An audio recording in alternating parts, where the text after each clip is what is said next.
appreciative that I brought books for every single member, for the city council, the mayor, and the lawyer. And I would like you to follow along, please. When I initially made this book, I printed out the inspection records, and what I noticed is that the inspection records for the St. Albert School, 7 years of inspections, were missing. Luckily, I had them, and they will be all labeled with an orange sticker on the left-hand corner. At first, the school at St. Albert failed their inspections, and within a couple months later, they were compliant. August 16, 2010, the school had a rule violation, and they sent their report on when they fixed this, and then all of the items were all completed on August 18, 2010.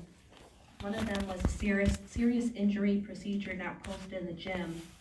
They were also supposed to remove all tables and wires and to secure them properly. Me being here proves that that did not happen. As we all know, my daughter Lilliana lost her life on 2017, January 20th, when a recalled cafeteria table that was clearly supposed to be removed in 2010 fell on her, which ended her life. She was only 3 years old. Also, I noticed on there that there was a combustible substance in their boiler room. The next were for the original application requirement checklist, set a fire safety requirement for the inspection. It says NA with a little bit of scribble, and it also says yes. Which one is it? I can't tell you because it has both. As we move further, the program director did not have her CPR certification for the school. That is a clear rule violation. However, the only thing that they have sent to prove that she was going to fix the problem was a note that she would call an approved vendor and make an appointment to get approved CPR cards. There was no picture, there was no proof. This is all that was required with the Department of Health and Human Services. There was also an environmental health inspection request from the Michigan Department of Health and Human Services. The school paid $356 for the inspection, and the inspection has 8 sections, and one of them is section 5, which is site, fencing, building, and other structures and general premises maintained in clean and safe condition. Clearly it wasn't. Also, I want to make a note that the inspection only lasted for 30 minutes. How can any building be substantially compliant within 30 minutes? It's impossible unless it's a shed. Next is the fire marshal inspection. Their last inspection stated it was on March 25th, 2010. When they filed for another one, it was March 8th, 2013. It was 3 years that a fire marshal was not in that building. I am under the impression, by law, a fire marshal should be in there once every 2 years. This is against the law.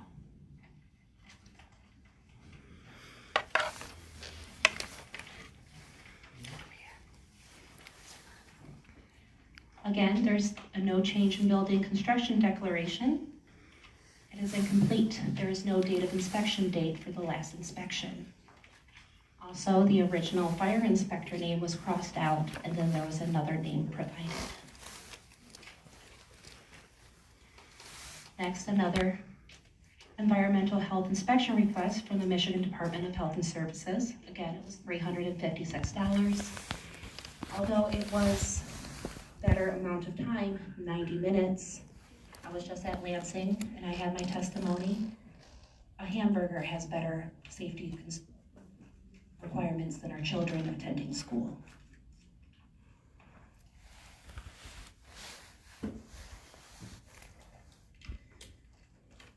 For methods of inspection, from dates on April 22nd, 2015, Also, there was a date of environmental health inspection from February 12, 2015, February 19, 2015 from the fire safety inspection.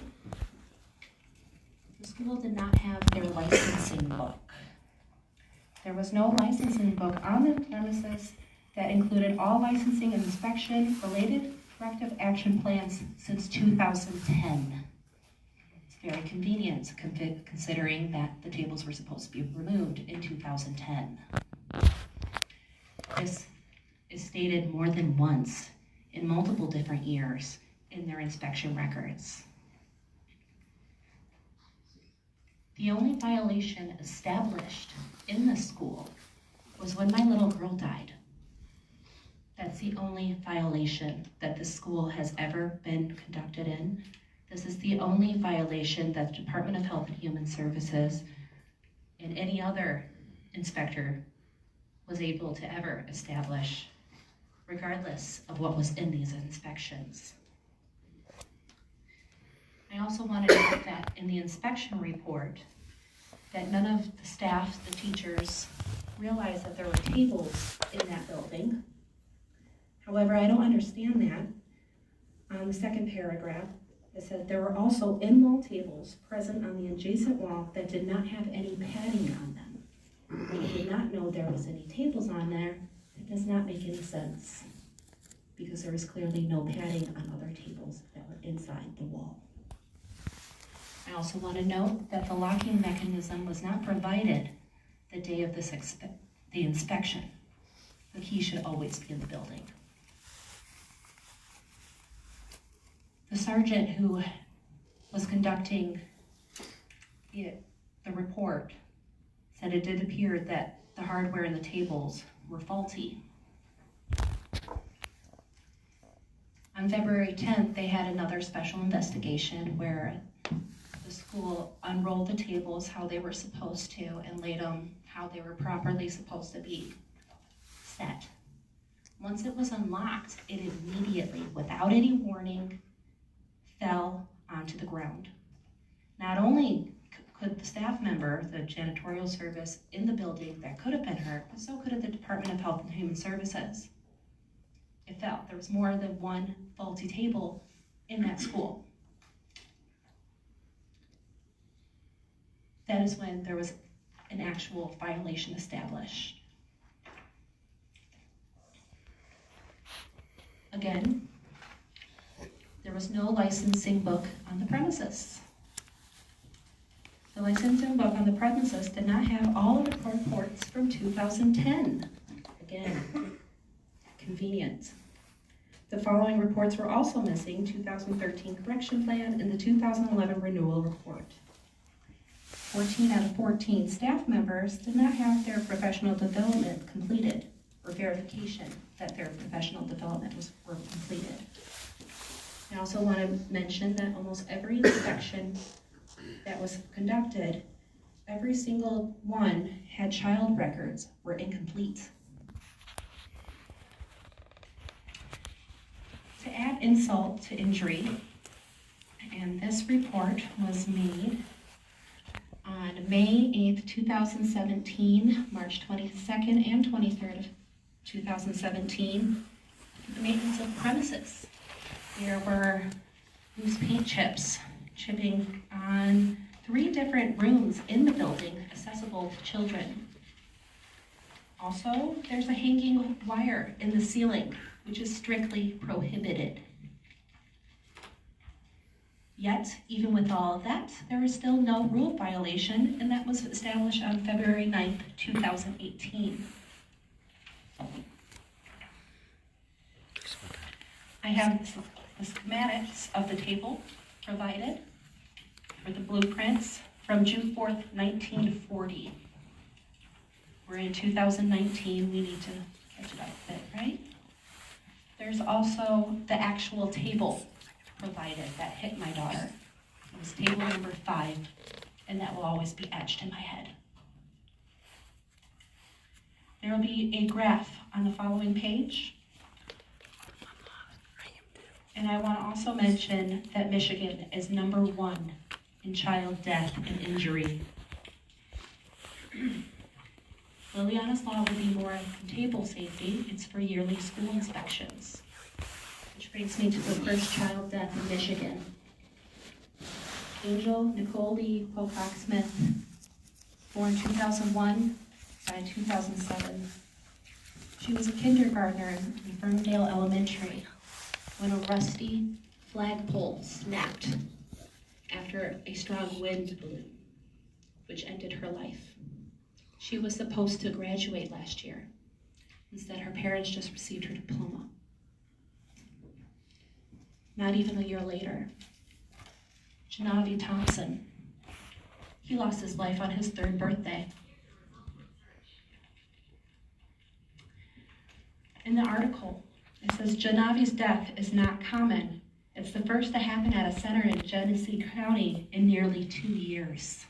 That means there's another child out there that has been injured or possibly killed.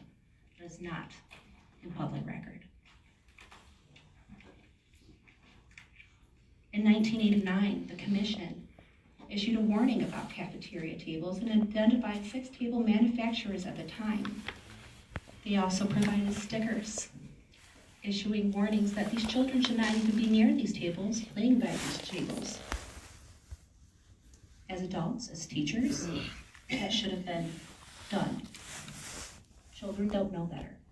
As adults, we do. Unfortunately, in Michigan, my daughter is not the only, after my daughter died, more children have been injured.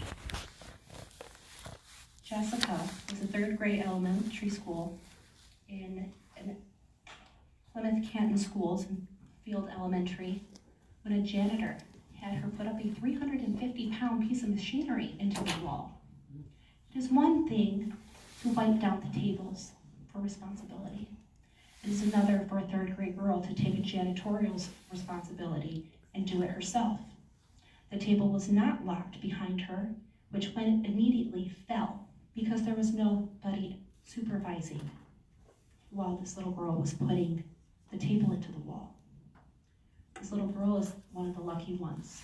As you see on my graph, the survival rate for children is very marginal. Again, in April 2019, I received a voicemail from a mother from Ypsilanti Township from Brick Elementary. A poorly secured table fell on 3 students, injuring all of them. One of them had to go to the hospital. I want to make it perfectly clear, like when I was in Lansing, not a single child in this book, which is there are 18 of them across the East Coast from 1987, lost their lives due to a freak accident. My child, our children, were killed and injured due to lack of policy, protocol, and adequate inspections. It's time that we need to do that. Right now, the law faces opposition from the Department of Health and Human Services, the Department of Education, and the Michigan Association of Superintendents, primarily because of budget concerns. Our children are worth more than their bottom line, and shame on them. Amen. No one should have to bury their child. Please go to Lilliana'sLaw.com and sign for the petition. I also have petitions here readily available to be signed, and I also have petitions with stamped and return labels so you can pass them out. They're easy to sign and put them in the mail. I micromanage everything for everyone. It's really easy, and I just need everyone's help. This is not just my fight. As I said, this is our fight. Thank you. Thank you.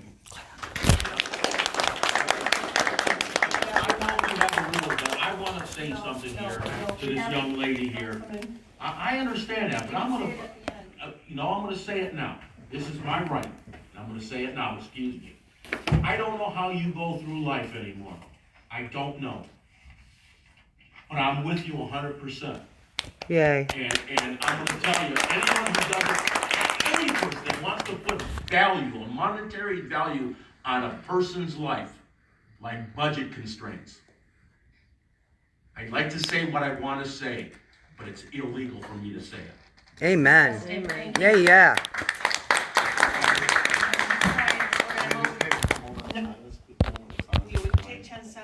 10 seconds of silence.